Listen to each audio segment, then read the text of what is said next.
सभी प्रशिक्षुओं का पुनः आज की रिवीजन क्लास में स्वागत है, हार्दिक अभिनंदन है।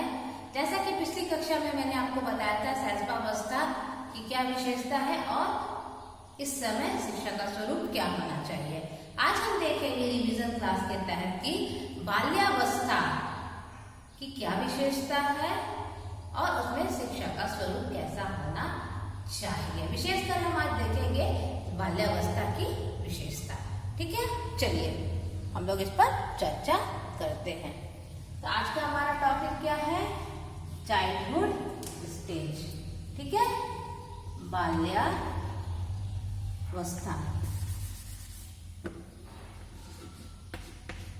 बाल्यावस्था, ठीक है। इसका समय क्या होता है?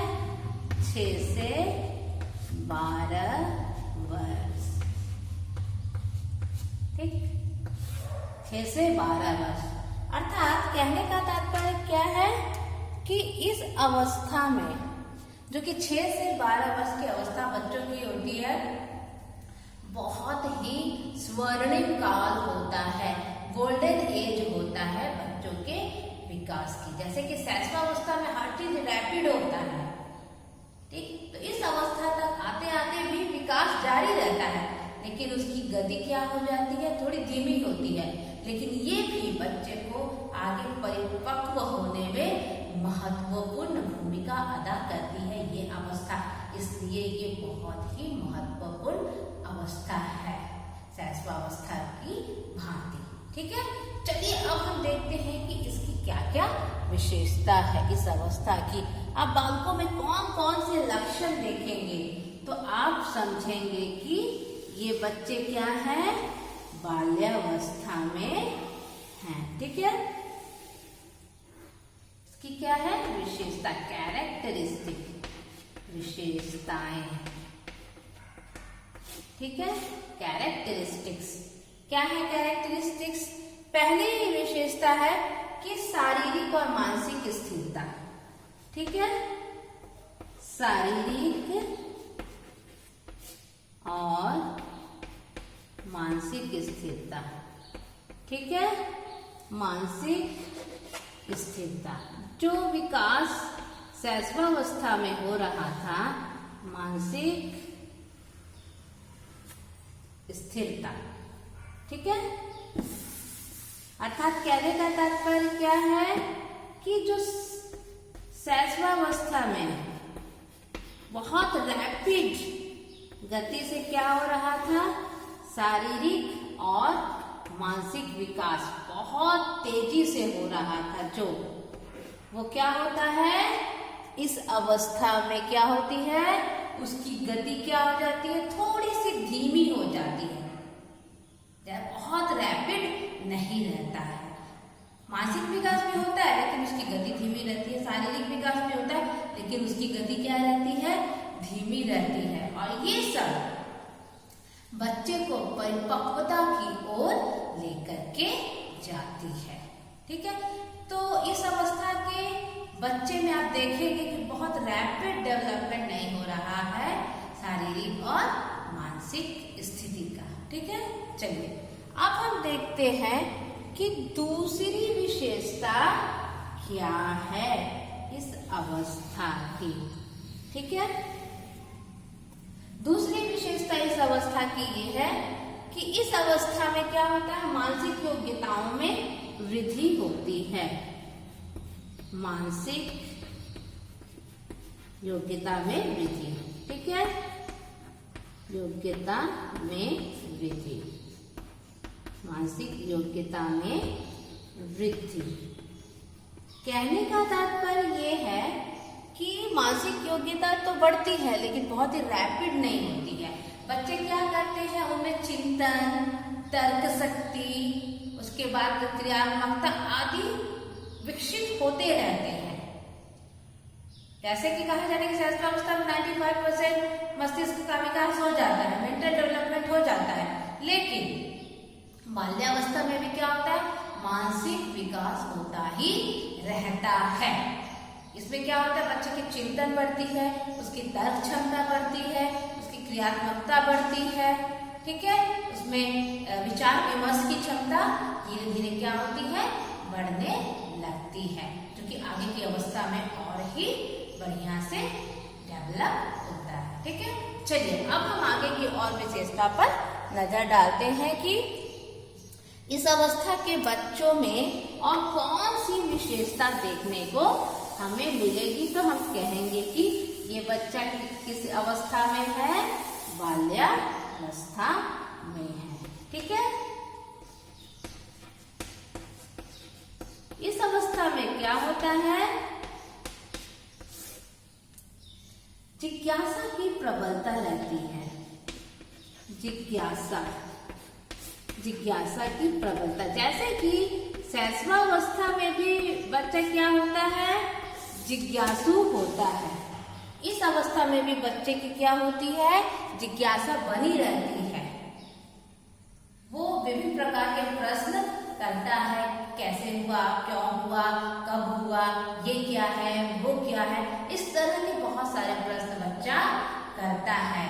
तो जो शैशवावस्था की जिज्ञासा थी वो इस अवस्था में भी क्या होती है, बनी रहती है, जो आगे बच्चे को क्या करती है, इंक्यूजिटिव बनाए रखने में मदद करती है और एक नए खोज के लिए बच्चे को प्रेरित करती है। अगर ये जिज्ञासा दब जाए तो बच्चा कभी भी कुछ नया नहीं कर पाएगा, कोई नए खोज, आविष्कार जो होते इनोवेशन बिल्कुल भी नहीं कर पाएगा। ठीक है, चलिए आगे की और एक विशेषता को हम देखते हैं कि इस अवस्था की और क्या विशेषता है। अब क्या होता है, इस अवस्था में बच्चे का क्या होता है, वास्तविक जगत से संबंध, वास्तविक जगत से संबंध होता है। मतलब वो वास्तविकता के नजदीक जाते हैं, वास्तविक जगत से संबंध, मतलब वे कल्पना में अब नहीं रहते, जैसे कि शैशवावस्था में वे रहते थे, कल्पनाशील रहते थे। शैशवावस्था में क्या था, बच्चे कल्पनाशील रहते थे, कल्पना में ही ज्यादा रहते थे। लेकिन इस अवस्था की विशेषता है कि अब बच्चा धीरे धीरे कल्पना से दूर होते हुए वास्तविकता से जुड़ते जाते हैं, वास्तविक जीवन से उनका संबंध स्थापित होता है, जो कि आगे के विकास के लिए उन्हें बहुत ही सहायक होता है। ठीक है, चलिए आगे की और हम विशेषता को देखते हैं कि इस अवस्था की और क्या विशेषता हो सकती है। ठीक है, चलिए इस अवस्था में बच्चे क्या होते हैं, क्रियात्मक होते हैं, क्रिएटिव होते हैं, है ना, क्रियात्मक। ठीक है, बच्चे क्या होते हैं, इस अवस्था में क्रिएटिव होते हैं, वो कुछ नया करना पसंद करते हैं। क्यों, क्योंकि मानसिक क्रियाएं उनकी डेवलप होती है, उनका चिंतन बढ़ता है, उनकी तर्क शक्ति बढ़ती है, विभिन्न रचनात्मक कार्य करने की प्रवृत्ति बढ़ती है। तो वे क्या करते हैं, बहुत ही अच्छा क्रियात्मक कार्य, क्रिएटिव वर्क करना पसंद करते हैं, चाहे वो चित्र बनाए या कुछ कविता लिखे या कुछ गाना गाएं या कुछ एक्टिविटी करें, जो भी करते बहुत क्रिएटिव तरीके से वे करना पसंद करते हैं, जो कि बहुत ही महत्वपूर्ण विशेषता है इस अवस्था की। ठीक है, चलिए और विशेषता देख लेते हैं कि और क्या विशेषता इस अवस्था में है।